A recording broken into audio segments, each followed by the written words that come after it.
Australian country music legend Chad Morgan, the Sheik of Scrubby Creek. Chad, welcome to this interview. Thank you very much, Jack.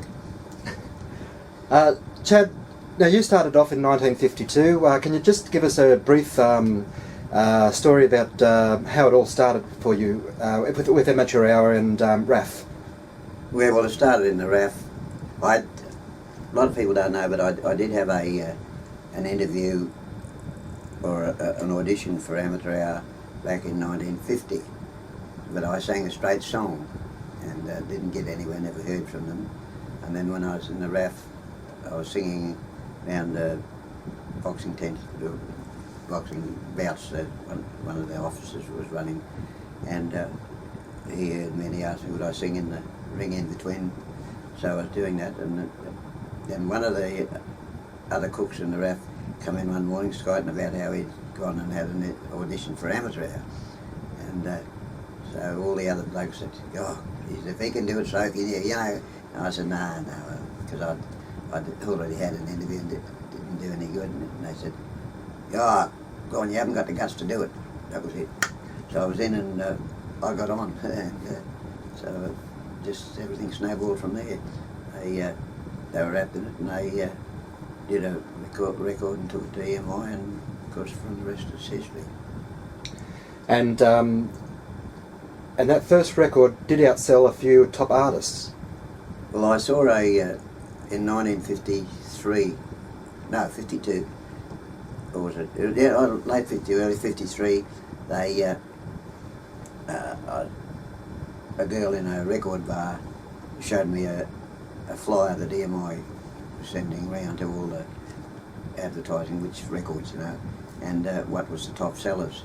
And the Sheik of Scrubby Creek was above Frank Sinatra, Bing Crosby, Frankie Lane,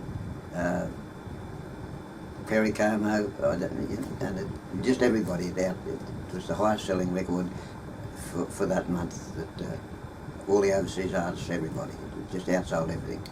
And I believe the original Sheik of Scrubby Creek was sold in New Zealand as well. Yes, it was. I didn't know that until I got over there in 1970, and people were coming out of the closets with copies of it for me to sign. Yeah. And your first tour was your first tour around the city was with Reg Lindsay. Around the city, yeah. I used to. Well, it wasn't a tour. It was Reg used to run shows in the different suburbs in their town halls in different suburbs, and I used to do them for him. Yeah. And your first country tour was with Slim. Slim. Yeah. And how long were you with Slim? Well, I started off, I did a fortnight for a start, and then I was about 4 or 5 months with him after that. We travelled right up through New South Wales and right up into Queensland. And now back in Sydney with Reg Lindsay, I think there's about 4 or 5 of you decided to go out on the road on your own. Yeah, that was Nev Nichols, Kevin King, Rick and Thel, and myself. And we took out a Canadian fiddler called Peter Mollison, and my first wife was singing on it also, so that made up the show. And that was the All-Star Western Show? That was the All-Star Western Show, yeah. That was, in my opinion, that was the best country show that's ever been. And after the All-Star Western Show was the Chad Morgan Show? Yeah. Which followed by another one with Rick and Thel?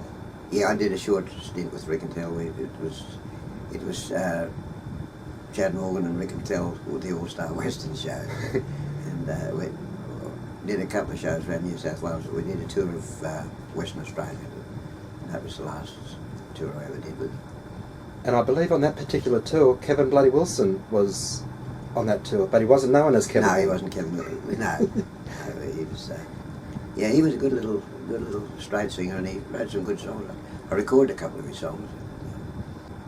And you and Slim back in '78 appeared at the Sydney Opera House. That's right. Yeah, and after that we did it. My last tour with Slim, we went up as far as Cairns, the Atherton Tablelands, and back again. I had to leave the show just before we did Kempsey and fly back to Melbourne because that was part of the deal when I went with him because I was in the middle of filming Dimboola. And So I flew back and did another stint there, and then I come back and joined the show in Grafton. Well, the biggest buzz for me would have been the Opera House. The Opera House. Yeah, because I got on, which was 3 or 4 encores, standing ovation there. It was unreal to see that it was packed to the knocker and see everybody standing up, clapping and yelling out for more. And the compound come out and try and introduce somebody else, and they'd boo him off and want more. So it was very good. I won't tell you who the compere was, but it was it was very satisfying. And no one would ever believe that because it was not recorded on your album.